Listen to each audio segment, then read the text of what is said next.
Please ensure that microphones are muted when you are not speaking, that you do not interrupt other speakers. Members are reminded not to use messaging, chat functions during the meeting unless it is reported a pecuniary, non-pecuniary interest, or notify the chair that you wish to make a proposal. That if you are attending a meeting to speak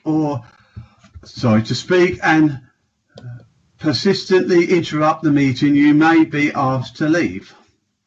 Additionally, you will be invited to speak and ask questions by the chair. Please await your turn. If members lose connection to the meeting, that they must contact the member support officer, Mandy Smith, as soon as possible. You should all have the number. I would like to remind everyone present that this meeting will be broadcasted live to the internet and will be capable of repeating viewing. It's back on again. Are you all right? Sorry, keep cutting to Sean. I'm cutting in and out. Oh, welcome, Sean. The whole of the meeting will be recorded except where there are confidential or exempt items. If you make a representation to the meeting, you will be deemed by the council to have consented of being recorded. By entering this meeting as a speaker, you also consented to being recorded by the council and consented to being recorded by the council and to the possibility of those sounds recorded being webcast and or training purposes. And there's more. The council, members of the public and the press may record, film or photograph or broadcast this meeting when the public and the press are not lawfully excluded. Right, thank you for that. Now move to the agenda. Apologies for absence and substitutions. The Governance Officer, Karen, will do a roll call. Thank you, Chair. Members, if you could reply with good morning or present when I call out your name, please. Councillor Sue Ayres. Good morning. Councillor Peter Beer. Councillor Beer. Your mic's off, Peter. It keeps disappearing, the bar at the bottom, but anyway, bear with me. I'll leave that on. Yes, I'm present. Thank you. Councillor Sue Carpendale. Present. Councillor Trevor Creswell. I don't think he's here. Councillor Sean Dawson. Present. Councillor Mick Fraser. Present. Councillor Jane Gould. Good morning. Councillor Margaret Mabry. Good morning. Councillor Mark Newman. Yeah. Councillor John Nann. Present. Thank you, Chair. Well, thank you all, because that's a good turnout. Right, now for declarations of interest by the councillors. Have we got any? No. None. No. Right. Item 3, BLR 19.4, to confirm the minutes of the meeting held on the 14th of February 2020. Are there any points regarding the accuracy of the meeting? All right. Could I have a proposer? I propose they are accepted. So, seconder, please. Yes, I second Sue Carpendale. Good, thank you. The Governance Officer will now take a roll call. Thank you, Chair. Members, if you could reply with for, against or abstain. Councillor Sue Ayres. For. Councillor Peter Beer. For. Councillor Sue Carpendale. For. Councillor Sean Dawson. Councillor Dawson. I think she's having trouble with her. Councillor Dawson, are you there? Yes, for. Thank you. Councillor Mick Fraser. Abstain. Councillor Jane Gould. For. Councillor Margaret Mabry. For. Councillor Mark Newman. For.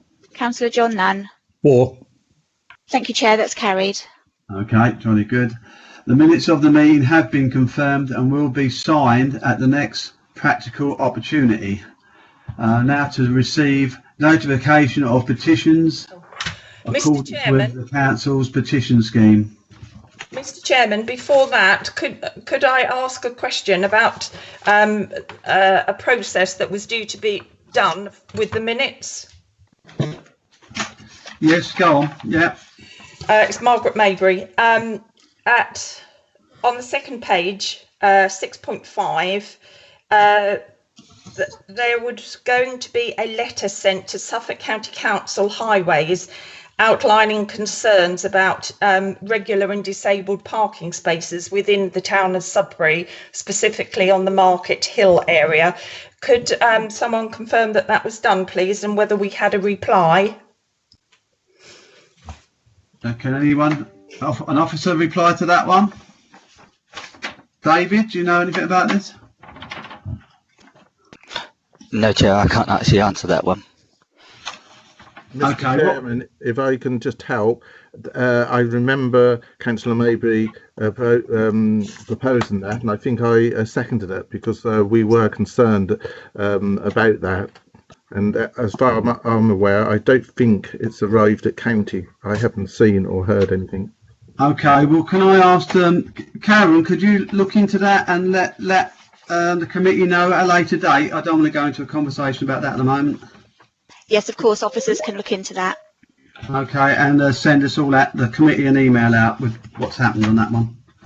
Thank you. All right, thank you, Margaret. Right, so right, to receive notification of petitions in accordance with the council's petition scheme. Have we received any there? None received, Chair. Right. Questions from councillors? None received, Chair. Okay. Right, now we move on to item 6, BLR 19/5, table of fares for Hackney Carriages. I will now invite the licensing officer to introduce the report to the committee. That's David. Thank you, Chair. Thank you, David. This report is to consider responses received during the public consultation exercise against the revised table of fares fixed for Hackney Carriages operating in the controlled zone of the Babergh district, which the Licensing and Regulatory Committee approved for public consultation at the meeting of the 14th of February 2020. There are two options for members to consider, and these are listed at 2.1. Officers have undertaken the statutory consultation exercise as instructed by the committee at the meeting of the 14th of February 2020. The committee, in accordance with the 1976 Act, has two options to consider, having had due regard to the objections received which have not been withdrawn. Objections which have been received are attached to this report as Appendix C, and officers' comments to those objections are attached as Appendix D. Option 1. That no change is necessary to a revised table of fares fixed for Hackney Carriages operating in the controlled zone of the Babergh district. Option 2. That members are minded to modify the revised table of fares fixed for Hackney Carriages operating in the controlled zone of the Babergh district. To assist the committee in its deliberations, officers have reviewed the objections received and have created an alternative tariffs for the committee's consideration. These are attached to this report as Appendix E. Recommendations. That the committee consider the two options set out in 2.1 above, and there are recommendations to Cabinet at 3.2.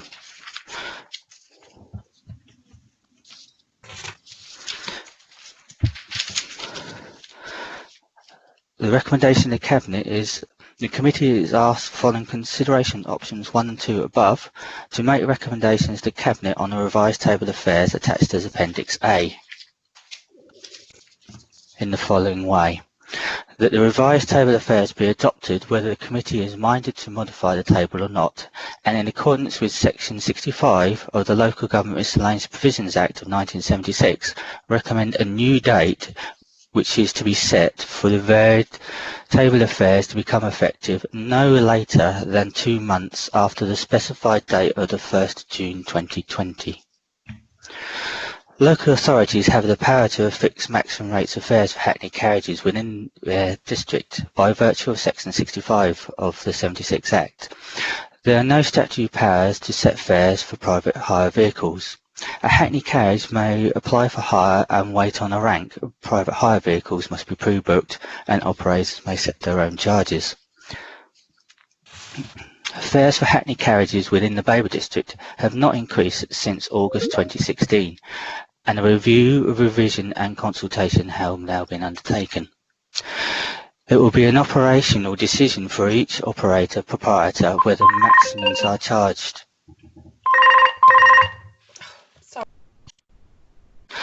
As they are discretion to charge less than they wish, and a passenger is entitled to attempt to negotiate a lesser fare. However, proprietors must meter the maximum fares permissible in the district. Maximum fares should be transparent to the fare-paying passenger and should enable officers to charge realistic fares. The consultation public notice was issued to in the local press. A notice was posted at the council offices and notices were placed at the customer access points in the district to advertise the proposed variation to the Hackney carriage table of fares as required by Section 65 of the Local Government Miscellaneous Provisions Act 1976. Responses were received from the Hackney carriage trade objecting to the table of fares for Hackney carriages and are attached to the report as Appendix C. There have been no responses to the table of fares from the general public during the consultation period, and that includes the officer's report. Okay, thank you, David. Is there any items of clarification? I'll go down. Sue, Ayres? No, thank you. Peter Beer? Yes, could I just be clarified, because there's a lot of paperwork on this. You said it was 2.1 and 3.2 in the report, and recommendation 1 and 2. Can you just remind me what sort of increase that is? Because there's such a lot of figures given in all this. Thank you. I appreciate that, Councillor. Obviously, it's 2.1. Option 1 is obviously there's no change and you keep the table of fares that you went out to consultation with. Option 2, and it's going to Appendix E, which is on, so I'll get there in a minute.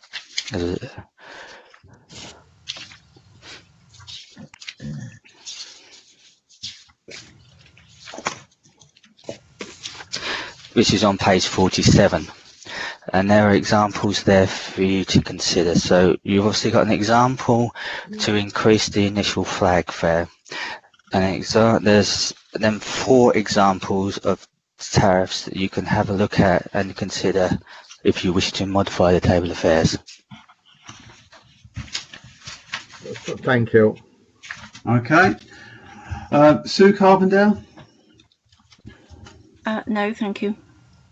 Sean Dawson?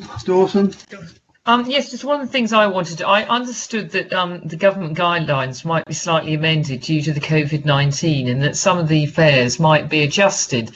And I'm just wondering whether, quite happily support this at the moment, but whether is there room, if that happens, for this to be amended at a later date to reflect those changes? In answer to that question, no. This is the only chance to modify the table of fares. We'd have to go out for public consultation if the table needed to be done again at a later date. So how would that work then with some of the government advice saying that my understanding is that they're thinking of making some changes? Hackney carriage, what it is, Hackney carriages are set at a maximum rate of fare, and it's down to the driver themselves. It's at their discretion whether they charge less than the maximum rate of fare. So if government is, say, suggesting, and I would hasten to guess that they would ever regulate Hackney carriages because it's a local issue, it's a hard one to determine that. But this is obviously a maximum table of fares. I couldn't second guess what the government are going to come out with.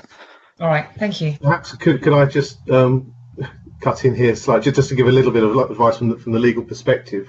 I'm not aware of any legislation that the government is proposing, but it does have the power to propose primary legislation which would override the regulations that control the taxi fares. So it is possible that the government may impose something, probably on a temporary basis, if they do. Yes, that's what I understood they might be doing at a later date, and that's why I was just asking for clarification. That is a possible, but it's we have very little knowledge of it and how that would work at the moment. Okay. Thank you. All right. Thank you, Sean. Thank you, Nigel. All right, Mike Fraser. No comments. No. Jane Gold. Yeah, my comments would have been around the COVID situation and whether there's any mitigation in place for any changes it might bring into effect. But I think you've answered it. Thank you. Oh, jolly good. Margaret Maybury. Thank you, Mr. Chairman, and my apologies for the work phone going off. That should never have been working today, but there we go. Something always happens, doesn't it? No worries. I do have one question. I don't know whether it's valid here or not, but I will ask it. Is there a charge for the taxis to actually wait in the rank? Please. David? No, there's no charge for them to wait in the rank. They're there, obviously waiting in the rank, waiting for their fare, and when the passenger gets in the vehicle that the meter is activated. So if I may, to come back on that, so the actual taxi rank, the demarcation lines and the tarmac, etc., is paid for by Suffolk County, well, I suppose it would be the town council. It's paid for out of Hackney carriage fees rather than fares. I don't understand, sorry. We pay for, as part of Hackney carriage fee, is for looking after Hackney carriage ranks. It's part of the fee rather than the fare. Okay, that helps enormously. Thank you. So we pay for that, really. Right, John Nunn? No comment. Okay, thank you all very much. Now, we'll now open this item up for debate. I shall now go down the names again. Sue, Ez? Nothing to say at the moment. Thank you. Right. Peter Beer? Yes, please, Mr. Chairman. Yes, I'm a little bit concerned and confused, I think, with these charges, and I've looked at them 2 or 3 times. I'm sure we all had an email, we were all copied in, from one of the taxi people. I'm not sure if it was AA or AAA, but anyway, they were quite unhappy with these charges being proposed. And yet, when you read through the paperwork, it looked like they were getting an increase. But according to the person who wrote the letter to us all, this wasn't the case. Where is the discrepancy? What's wrong? Because I'm just not happy about this at the moment. Right, David, have you got anything on this? Have you seen the letters? Yes, Chair, I've seen the email traffic. In answer to the councillor's question, it stems from percentages within table of fares. Percentages can be read one of 2 ways, or several different ways. So percentages in tariffs, it's really a no-no, which is why that we've come forward with a clear and concise table back in February. We've now listened to responses from the trade, and this is why you've now got an Appendix E with some example alternatives for your consideration. Can I come back, Mr. Chairman? Yeah, of course, yeah. Right, so you're saying that we consulted with other organisations or taxi drivers, and the majority of them have come back and they support this, the proposals that you're putting forward. Because when I read this email, I have to admit I came down on the side of the email people that theirs seemed much more sensible workable and more understandable than our one. Can you help? Because you know, it's no good saying you've heard back from who. We really need to know if this is all the taxi drivers, or how many of them were supportive of this, or is this one just a lone voice? In answer to the councillor's question, obviously the consultation responses are in Appendix C. They're the ones that have responded to the consultation process. Following that consultation process, officers have looked at those responses that are in C and giving some different working examples in Appendix E. So there's an increase on a running mile in examples 2, 3 and 4. There's a difference in waiting time in examples 3 and 4. There's an increase to what is perceived to be getting. That's why percentages within tariffs can be read so many different ways. I can be looking at it one way, you could be looking at it some other direction, the public could be looking at it a different way, and the licensed traders looking at it somewhere else. That's why percentages in tariffs are really something that shouldn't be there, and it's why we came forward with a clear and concise table of fares, so it could be read by all. It could be read by the meter manufacturer, it could be read by ourselves as officers and yourselves as councillors and the general public and the trade, and we're all singing on the same hymn sheet rather than everybody saying different things. Okay, Peter? Well, no, that's confused me even more. Thank you, Mr. Chairman. Right. Okay. Sue Carpenter? Thank you. Just a few comments perhaps before we really open up the debate here. I can see that we really want to try to simplify the fares and the tariffs as they increase and so on in different tariff rates, and to be as transparent as we can be for both the customer and the operator. I think what we're all concerned about is that we ensure that drivers and operators don't lose out, and that they do have an improvement in their income from the 2016 levels. Obviously, a lot of attention has been paid to the input from the consultees, and we should thank them for the time and trouble they've gone to. I think I'm happy with doing away with the percentages in favour of what are very clearly stipulated tariffs. And obviously we want the best options for drivers and operators. Maybe as we sort of consider further Appendix E, we could look at what are the best options for the drivers and operators at that point. So I think I'll wait to see what other folk have to say at this stage. Thank you. Oh, thank you, Sue. Sean Dawson? Sean? Yeah, I'm fine, thank you. Right. Mike Fraser?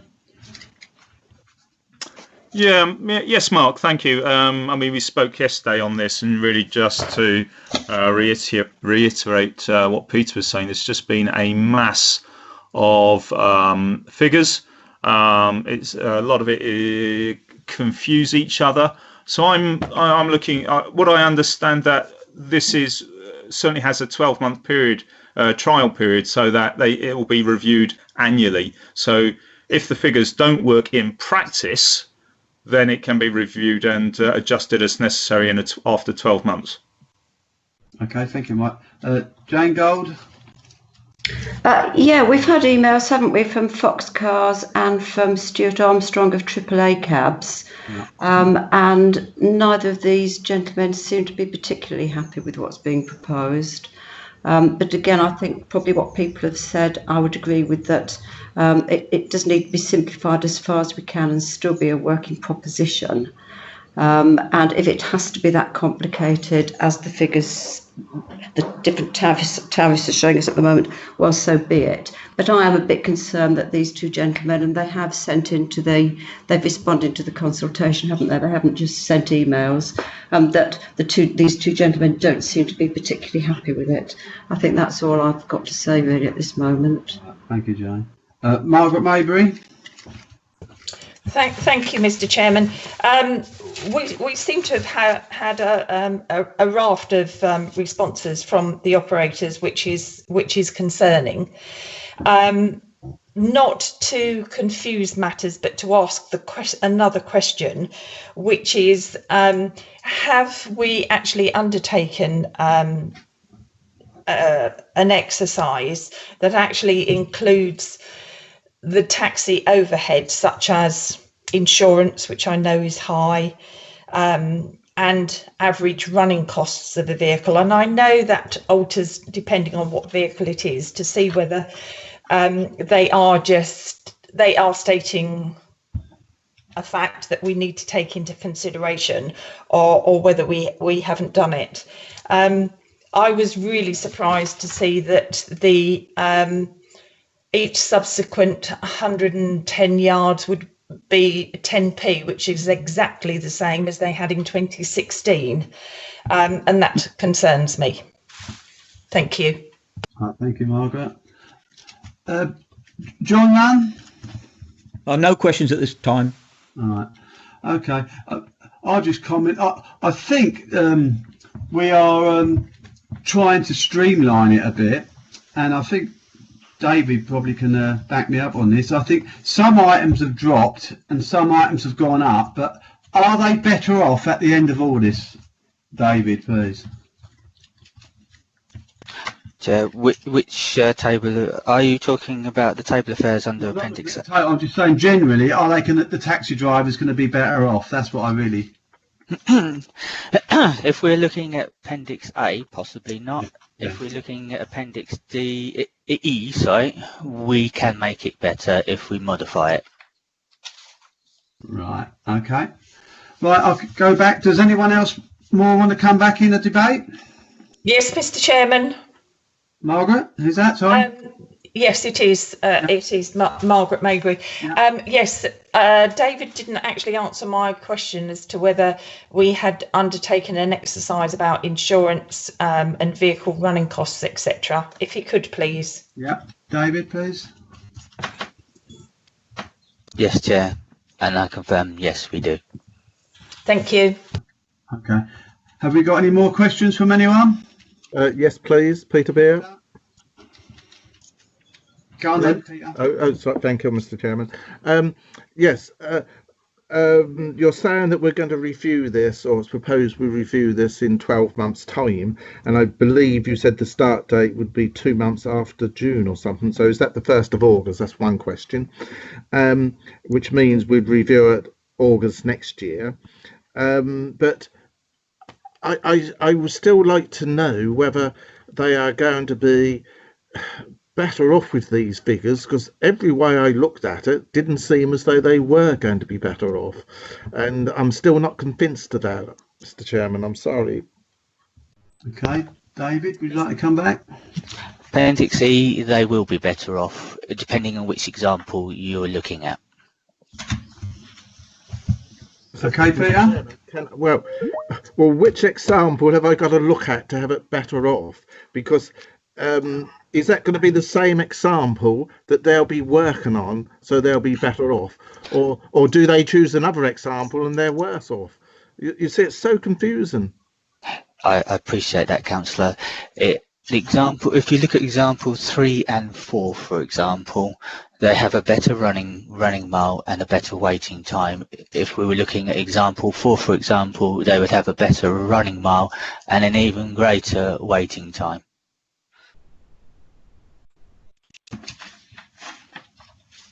Thank you, but it hasn't helped me. I'm sorry.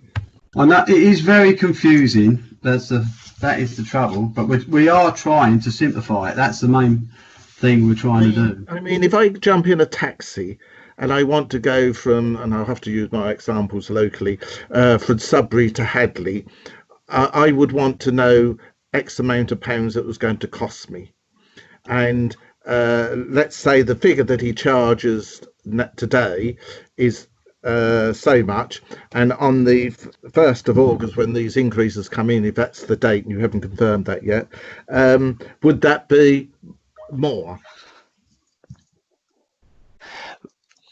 Chair, would it help members if they looked at Appendix F and specifically page 2? There's some example journeys there, typical example journeys.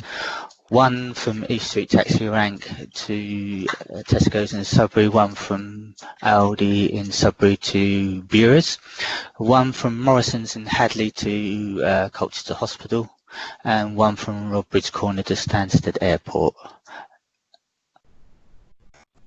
Has everyone got them? Mr. Chairman, Margaret Maybury, I know Sue Carpendale, Councillor Carpendale, is trying to speak. Could I speak after her, please? Thank you. Yeah, I'll let Sue come in. We all have the same quandary at the moment. We want to ensure that the operators and drivers are going to be better off than they are at present.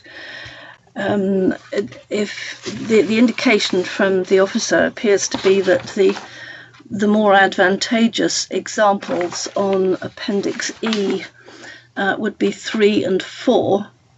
Would that be correct, David? And if so, are those the two that perhaps we should be debating in order to put forward a proposal at some point? Without leading members, yes, examples 3 and 4 will give the taxi drivers more in terms of waiting time in example 4, along with an increase to their running mile on all tariffs, and example 3 will give a greater running mile than they're getting now, which is exactly the same running mile as example 4, and they will get the waiting time they're perceivably getting in the current table of fares. Okay, is that all right, Sue?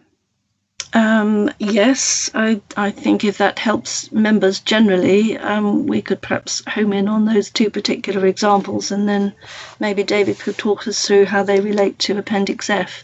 Because I think it's evident there's a massive amount of work been done underneath all of this, but it is very confusing for us just looking at all the figures. So, okay, Margaret, do you want to come in now quickly, see, before we? Yes, thank you, Mr. Chairman. Margaret Maybury. I concur with what people are saying. It is very confusing, and being a person who likes figures, well, it's been fun. I'm beginning to have the opinion that I don't really know enough about this, and I'm going to suggest that perhaps we should have had, between when the consultation went out and coming back today, that we should have had some more training in between, so we could all, every single one of us, have a firmer idea of this. I appreciate there's been a lot of work going through, and when I have spoken to an officer, I have had very good information back, and it's been very precise and very quick, so thank you for that. However, I am not an expert on this, and I do not really wish to be seen to be making a taxi driver worse off, particularly in this current climate. Thank you. Okay, thank you, Margaret. Right, anyone else want to come in? Yeah, yes, please, Mr. Chair. Jane Gould here. Again, I've got the email from Sean Fox from Fox Cars. Yeah. And I know everyone's busy and everyone's been sort of a bit COVID, even busier. But I am concerned about the email that says that he tried to speak to you, David, tried to contact you on several occasions, even leaving messages asking you to contact him, but he had no replies. My concern is that this gentleman, who is a taxi driver, has come up with his own proposals. I just want assurance, really, that he has been heard and that his proposals have been considered. And I would just ask the question why he's feeling that he hasn't been heard and he's feeling that he hasn't been contacted. Right, thank you, Jane. David, would you like to come back with this? Chair, I'm unaware of any contact from Fox Cars to myself. It's not something that I'm aware of, and something I will look into. In answer to the councillor's question on Fox Cars, Foxcars within their consultation response were looking for a running mile of £1.70. We in examples 2, 3 and 4 have increased the running mile on tariff 1 to £1.80, which is more than the £1.60 that they're getting currently. So they're getting more. That's what we want to hear, isn't it? So that's what. Do we have to vote on 3 or 4 or both? David? If you're minded to modify the table under option 2, it's if you were thinking of a different example under Appendix E, it's which example you prefer to modify the 3 tariffs. So yeah, I would take a vote on those 3 tariffs, 2 options. Which is 3 and 4, which is we believe is better for the taxi driver. Yes. Yes, Chair. It is better for the taxi driver. All right. Come back to the committee. Any other comments on that? Mr. Chairman, I did put a question mark in the box. I don't know if you're getting at your end. Yeah, Peter. Thank you. Could I just ask David whether he could confirm the date that it would start? Was one, and secondly, Jane very kindly, Councillor Gold very kindly pointed out in the email that the figures. Why are the figures that the operator gave not acceptable and perhaps haven't been followed through? Because you haven't given really any comment on that. This is an operator who's in the business, who's giving you an idea of the sort of charges that should be expected. Now, he may be way over the top, I don't know, but you must have analysed those figures that he sent you in that email. Can you please answer that? Thank you. And the date. David? Yes, Chair. The date is for you to determine in your recommendation to Cabinet. So I suggest we park that one till you've made determination whether you're modifying the table of fares or not. On the second point, yes, officers have heard what drivers have said, which is why we've worked up some different examples and they're attached as Appendix E. They're over and above what they're perceivably getting now, which is what I'm trying to get members to have a look at. Peter, do you want to come back? I still am at a loss. I'm sorry. I'll have to just listen to more of the debate. Thank you. Anyone else wants to speak? Yes, please, Mr. Chair. It's Jane Gould again here. There's a similar email from Stuart Armstrong from AAA Cabs with some counter proposals that I would just like an assurance that his counter proposals have been looked at in detail as well, and perhaps the thinking behind why officers feel they wouldn't work. David? Very good. Which part of the council proposal? The one he sent first off, his original consultation response, the second email or the third email? I've got in front of me an email sent on the 10th of June, which was only 2 days ago from Stuart Armstrong. Please find attached a counter proposal for the new Hackney rates that we've discussed on Saturday. Although this splits the tariffs into 6, blah, blah, blah, I don't need to read it all out. That's fairly recent. I looked at that yesterday. Obviously, the worked up proposals were worked up on the examples given in the consultation responses under Appendix C. I'm not saying his proposals won't work. However, I have worked on those proposals to have a look to see whether they will or won't work. Oh, sorry. You've looked at Stuart Armstrong from AAA Cabs proposals, have you, to see whether they will or won't work? Yes, I have looked at them. If you want me to go over that, I'm willing to do so. What do other councillors think? Can I speak? Yes, sir. I feel, looking at that email that came in 2 days ago, I think it came in too late for us to give due consideration to it. I appreciate that, again, there was a lot of contribution there, But I personally would prefer not to go looking into that with inadequate notice, inadequate opportunity really to consider what's being said. And it departs from the paper that we have in front of us, from the officers. I'd be more than happy to hold that over for perhaps when we look at the review again annually. We're going to be proposing that when the policy is reviewed, that there is an annual review of all fares and so on. I'm not happy at considering that document at all at this stage. Okay. Right, can I comment? Yes. You're very knowledgeable and what have you, no disrespect to you. I think most likely what you're saying I can understand, but I do feel that when somebody has written something in like this, and because it may have got to us too late, he did send 2 others previous, it seems a bit hard that we're not considering that somehow, shape or form. I do have strong reservations on this, so at the moment I'm not convinced that the way forward is to accept the officer's recommendation at this stage. I'm sorry, I haven't been convinced yet, but with no disrespect to Councillor Carpendale. Yeah. All right, so David has looked at the emails, and they've come up with a proposal. Chair, So, can I come back on? Can I come back?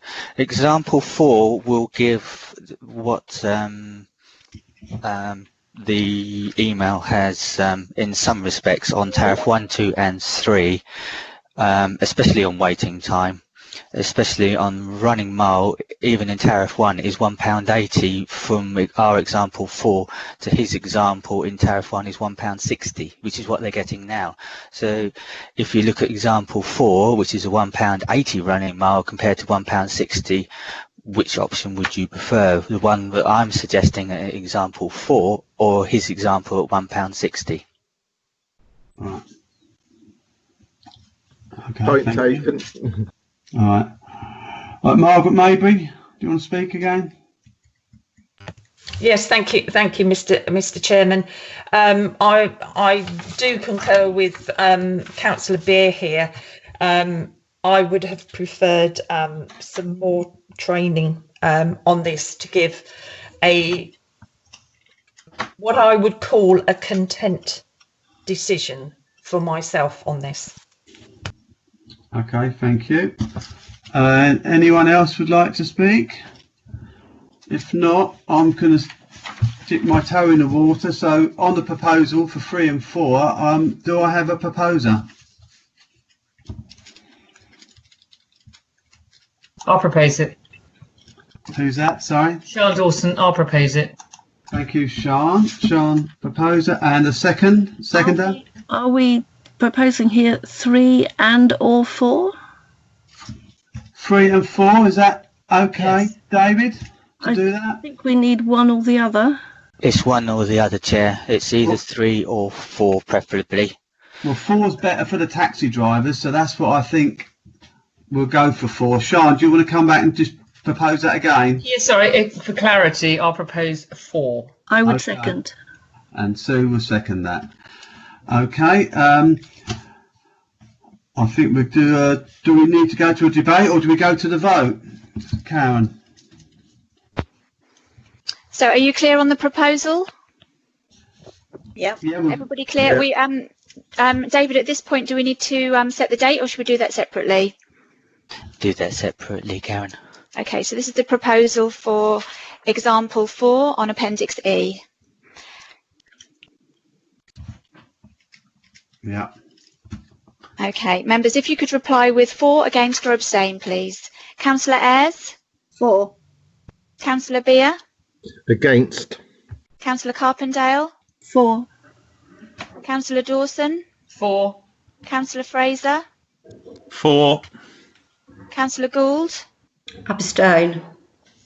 Councillor Maybury? Abstain. Councillor Newman? 4. Councillor Nunn? Abstain.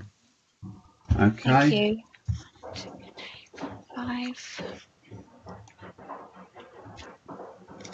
Okay, that's 5 for, 3 abstains and 1 against. So that's carried. That's carried, and that goes through to the Cabinet to look at. That's a recommendation to Cabinet. Yeah, so now we need a proposal on the start date. Chair, shall I help for clarity? Yeah. Okay, so for clarity, you need to set a date between the 7th of July and the 1st of August. And what do you recommend? I recommend, Chair, that you look at, say, for example... 12th of August. No, you can't do that. Peter? Thank you. Look at the week of the 27th of July. All right, 27th of July. All right, do we have a proposer for that? Propose. Carpendale. Sue? I'll second it. I need an exact date, though, Chair. 27th. 27th. The date you said. Is it? Monday, the 27th of July. Is that okay? Thank you, Chair. Right, sorry, can I have the proposer again? I'll propose it. No, who just proposed it first? Sue. I think I did, yes. Right, so, and then Mike can second that. Is that okay? That's fine. Right, okay. Can I ask a question on that? Yes, go on, Peter. Mr. Chairman, does that mean that we would review this then in 1 year's time, which would be the 27th of July 21? Is that correct? David? We may look to review it before then, but yeah, we will review each table of fares annually. So we'll review this each year, and then we can see how this year goes, and then we can have a look at it again next year, but hopefully it will go through okay. I'm sorry, Mr. Chairman, that didn't really answer my question, because we need a date to say that it could be earlier, it may not be. So may it be the 27th of July 21, well, or will it be another date? We can't give you the date, Peter, because we've got to look at when it's available to have the meeting, haven't we? Well, you're asking us to vote on proposing this to start, and then it will be reviewed 12 months later. Yeah. But Mr. David said that it may not be, it could be earlier. So again, it's not clear. I'm sorry.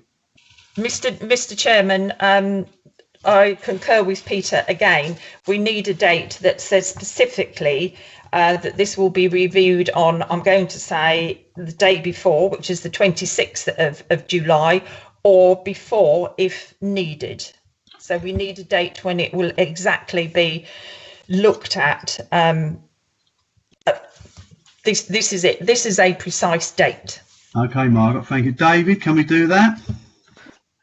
Chair, this is not part of that recommendation. The recommendation is to set a date to go to Cabinet for these table of fares to become effective. All right. So if you're thinking of doing a separate recommendation to officers that you wish us to review the table of fares in a year's time, that would be my suggestion. Okay. Could something also be referred to the deliberations when the policy itself is reviewed, so that it stipulates that 2 months before whatever the review is carried out with consultation? So yeah, so we've got a policy meeting where we're going to say we want to review, and then at that meeting we can pick the date. Does that sound sense? That's likely to come forward October, November-ish, isn't it? Yeah. So we'll do the date when we have the meeting about the review. Does that sound better instead of doing it all today? I think that would work. I'm lost entirely now. Well, Peter, we've got a meeting in a couple of months' time where we can say that we're changing the policy so that we can review this every year. So when we change the policy, we can say that we review it every year, and then we can put the review date in. Thank you, Mr. Chairman. I don't think that we knew that there would be a review date in October. That's why we are confused. But if you are confirming that we are in October having a licensing and regulatory committee meeting in October that will review this and possibly other policies, then I am content with that. Thank you. Okay, Karen, can you clarify that? Is that correct? Is that correct, David? Is that when we're expecting the item to come back to committee? Emma might be able to help.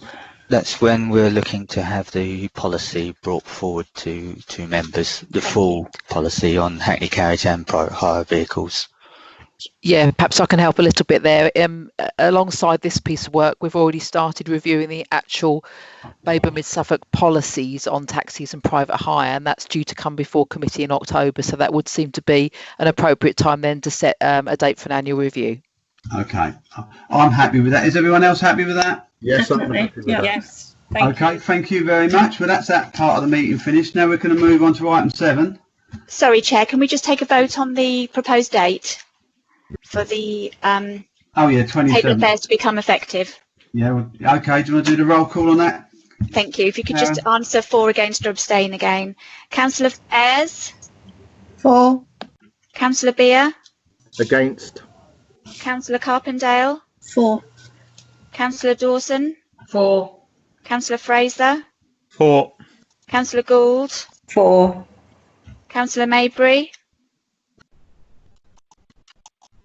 Sorry, Councillor Maybury? I beg your pardon. Abstain. I didn't vote for the policy, so I'm going to abstain. Councillor Newman? For. And Councillor Nunn? Abstain. Thank you. That's carried. Okay, thank you all very much. Right, we now move to item 7, paper BLR/196, provision of taxi parks in Sudbury.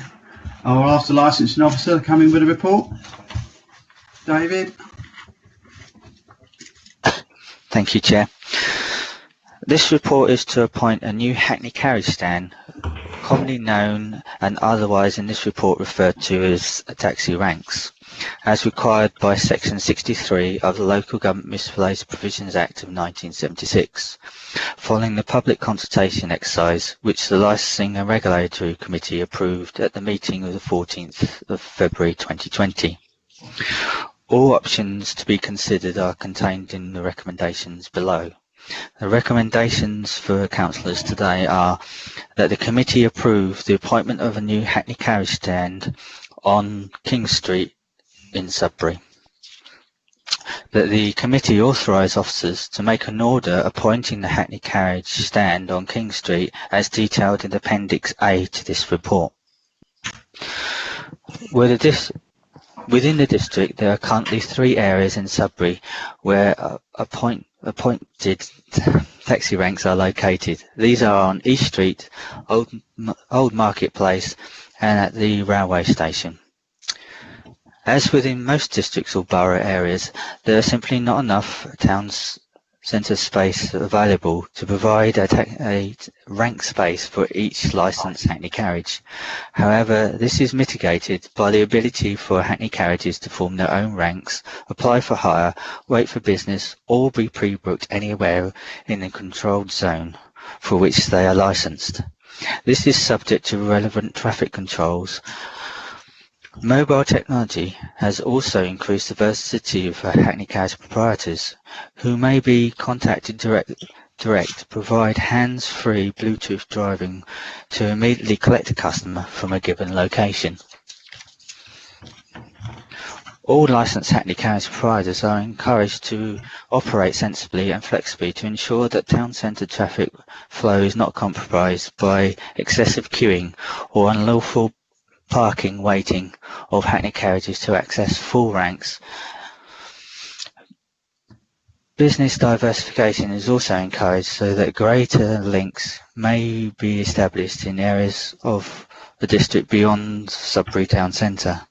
Licensed taxis and private hire vehicles provide a valuable contribution to the safer, vibrant nighttime economy, local business, school transport, and event tourist attraction supporting within the district.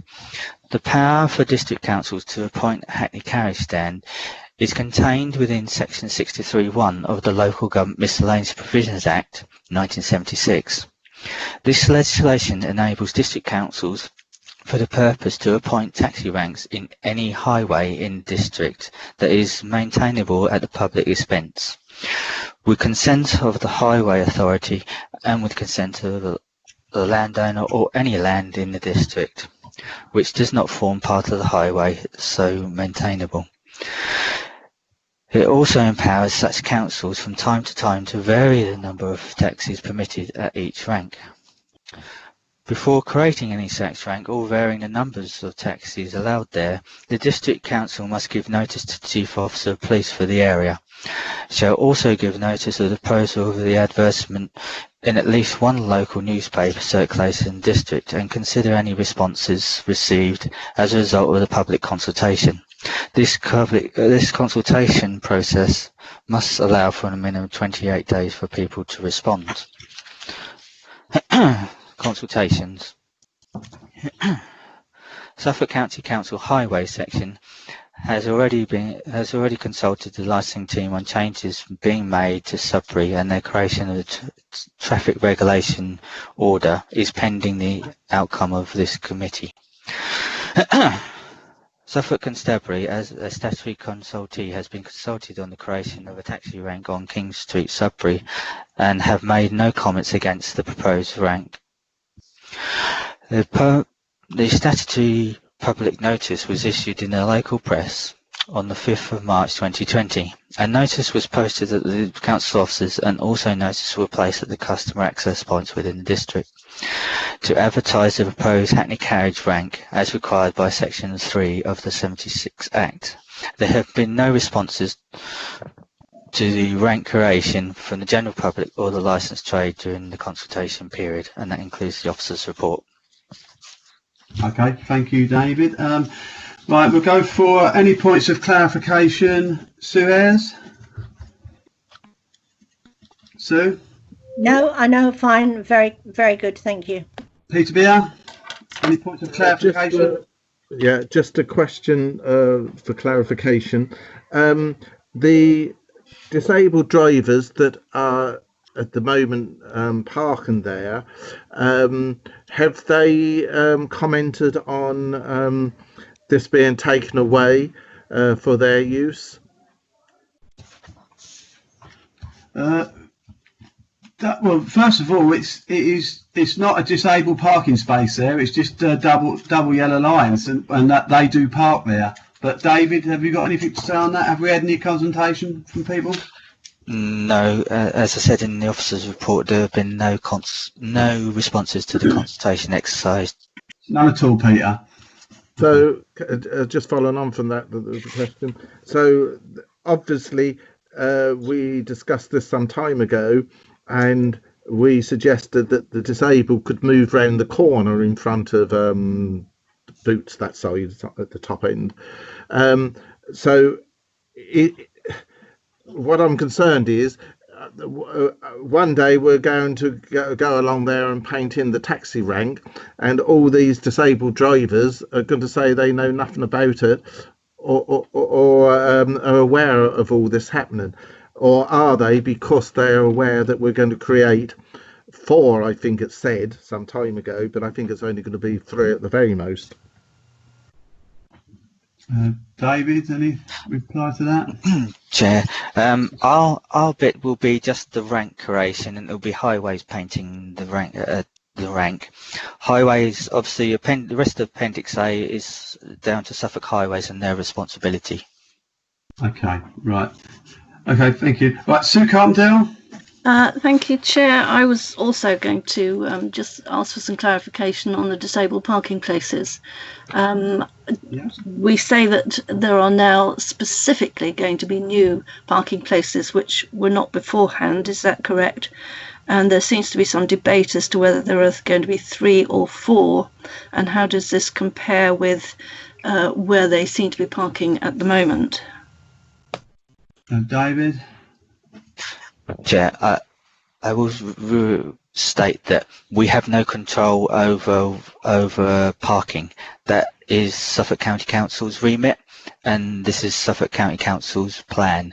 So theirs is under the traffic regulation order. Ours is only limited to the Hackney carriage rank. So I know the area there. There's normally 3 or 4 cars, disabled cars, parked there. Right. On that spot, and then we're going to make that into the taxi bit, and hopefully we get 3 or 4 parking spaces outside the Clark shop. Right. Yes, I mean the fact that they are now going to be dedicated disabled parking seems to me to be something of an improvement. Yeah, I agree with you on that. Yeah. Okay. Thank you. Sean, Dawson. I'm fine. Okay, Mike Fraser. No, I'm fine, thank you. For clarification, Jane Gould. Well, just to point us again to Fox Carr's letter on it. He's got some thoughts as well on this agenda item, as well as the tariff one, which I'm sure we've all read. It's in the same email. And just to sort of say that he's a bit disgruntled about the communication process.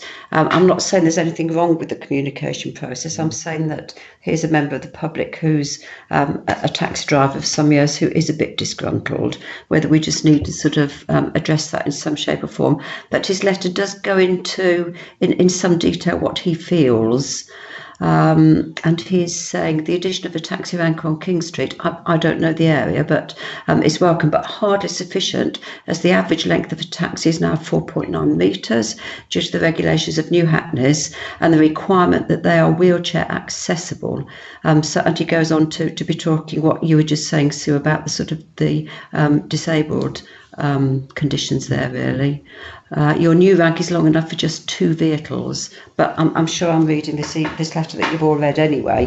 I've just got a few concerns about this letter that he sent, really. Okay. Oh, I know. Yeah, I think they'll get 3 or 4 there. And what actually happens where the taxis park sort of at the end of North Street, and then there's a road goes up in front of the town hall. The taxi drivers actually go over the other side and park a couple of cars there, and that just causes a bit of disruption. So by moving that area which disabled people do park, but it's not a designated disabled parking, and making it a taxi rank, I would say you'll get 3 or 4 there, and it'll stop the congestion around the bend, because I imagine we'll put no parking on that bend, which we can look at. Okay, and Mr. Fox's letter was it was replied. Susan Broom responded to him. I would just like an assurance that she says, I will review the proposed taxi rank on King Street in regards to potentially increasing its length. However, I should emphasise that changes will only be possible if they're supported by the police and town council, amongst others, and do not compromise the road safety improvements that we hope to achieve. Just reassurance that she has done that she has reviewed this, or will be doing in the future. Okay. Cameron, can we make sure that happens? I'm sorry, could you repeat that for me? Could you repeat that, please? Yes. It's all on the same email that Fox Cars sent, and it was sent on the 6th of June. And this is it's a letter that was a reply to Mr. Fox's concerns from a lady called Susan Broom, who's the engineer, saying that she will review the proposed taxi rank on King Street in regards to potentially increasing its length. I'd like an assurance that has been done, really. So can you just check that's been done, Karen? She's from Kia Services, Highways. Right, okay. I mean, I haven't got that information, so if somebody could forward that to us, that would be good, thank you. Okay. I haven't had those emails or... Okay, we'll make sure we get them. Thank you. Okay, right, Margaret Maybury. Thank you, Mr. Chairman. I did put in the chat box basically what I wanted to say, because we have not had a reply, or we don't know whether the letter went to Suffolk County Council Highways, as from the minutes in 6.5 of point 19. I think this is a bit premature. We should have had all our ducks in a line, basically, and had that reply from Suffolk County Council before we do this. Yes, King Street is not a designated disabled area. However, they have always parked there because of the ease to get to the immediate shops that they are asking for. If you actually look on the plan, the area for taxis is 17 metres and the piece we're giving for disabled is only 13.5. Point of order, Mr. Chairman. Is this a question or are we in debate? Is this for clarification? I want to come back in debate. Well, this is for clarification. Basically, that why was not the letter or the the letter sent to Suffolk County Councils before this was brought back to us?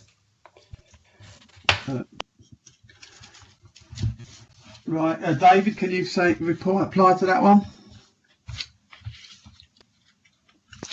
I can only reply on the basis that our consideration is limited to the rank space and the rank space only.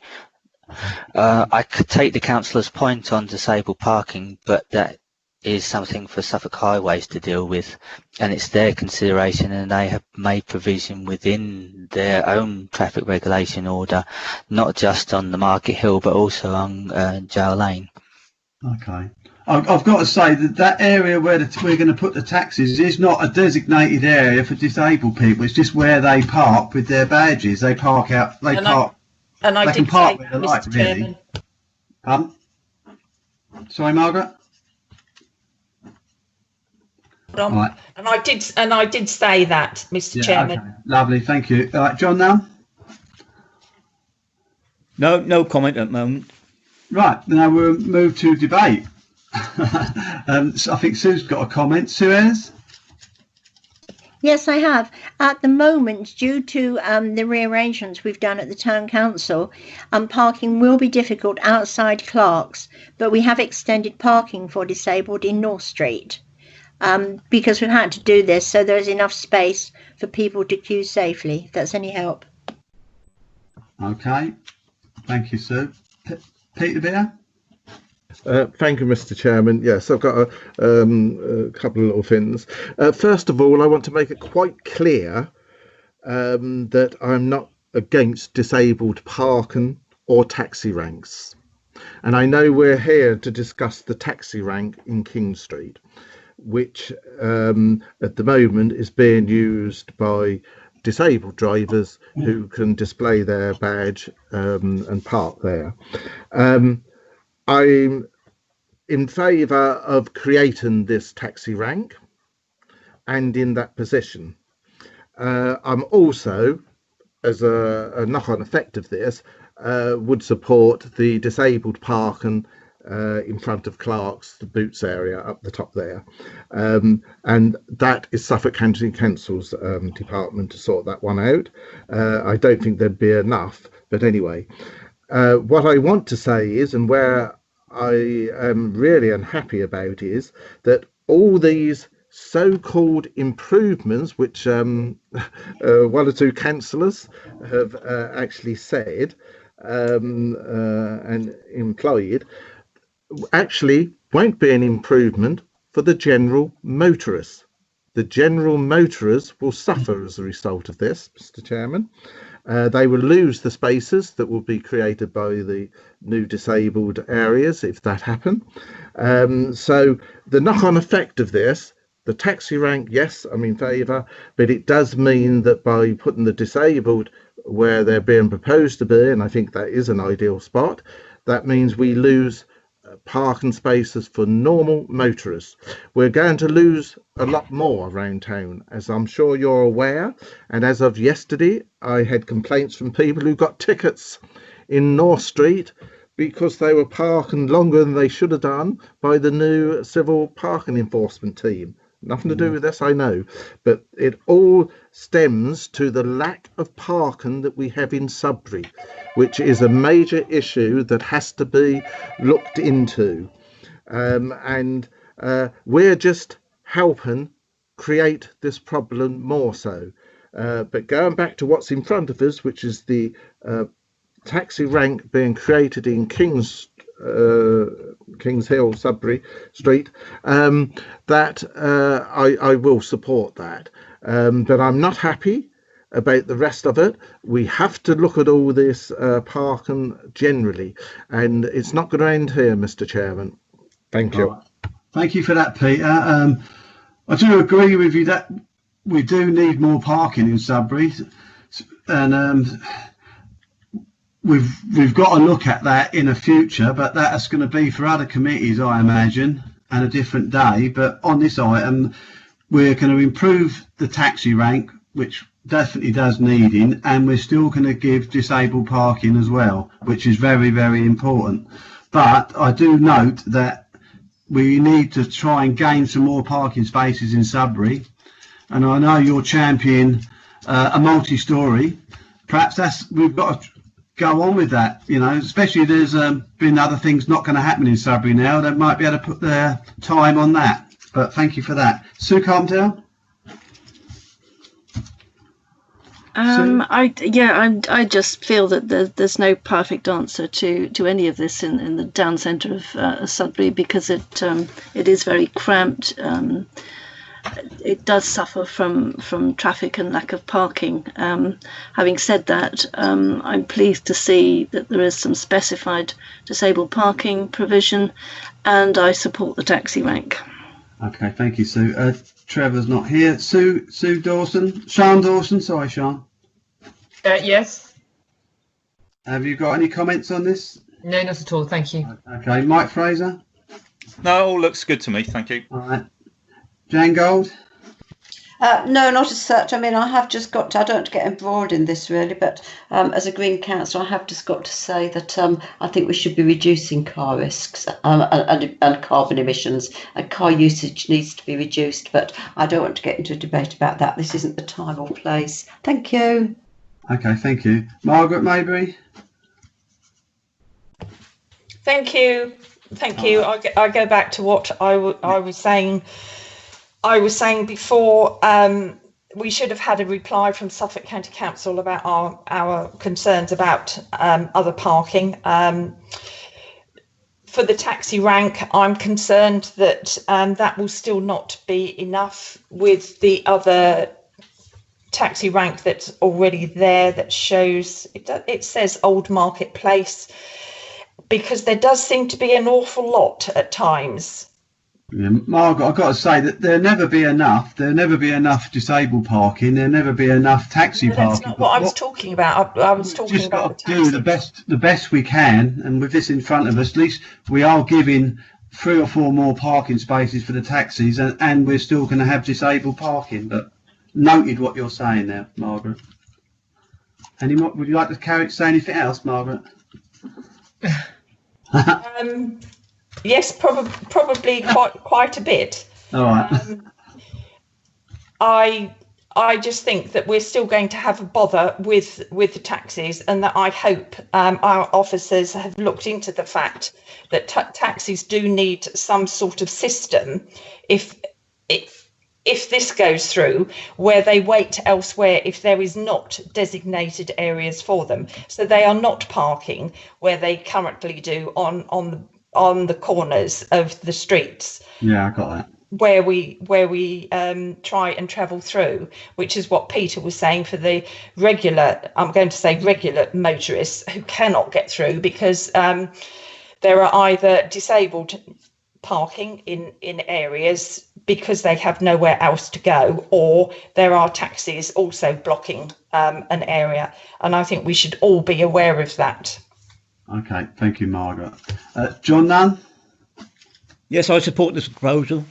Okay, right, can I have a proposer, please? Yes.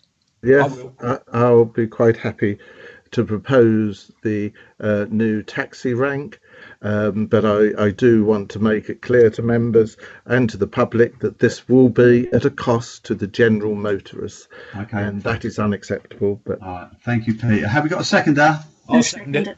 Oh, whoever. That's Mike Fraser, seconder. Yeah. Was that? I didn't say a word. It was John Nunn. Was that John? John Nunn. Yeah. Sorry, Mike. John Nunn, seconder.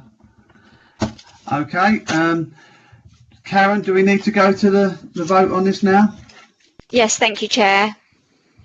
Would you like to conduct the vote? Thank you. Yep, thank you. Members, if you could reply with for, against or abstain. Councillor Ayres? For, thank you. Councillor Beer? For, reluctantly. Councillor Carpendale? For. Councillor Dawson? Councillor Dawson? Sorry, can you hear me? Yes, I can now, thank you. Sorry, it's going intermittent again. For or against? For. Thank you. Councillor Fraser? For. Councillor Gould? For. Councillor Maybury? For. Councillor Newman? For. And Councillor Nunn? For. Oh, that's Thank unanimous. you, that's carried. Great. Yeah. Thank you very much. Well, I will ask Karen, do you want to read out the proposal? Or is that it? It's gone through, isn't it? Yeah, that's all done. Thank you, Chair.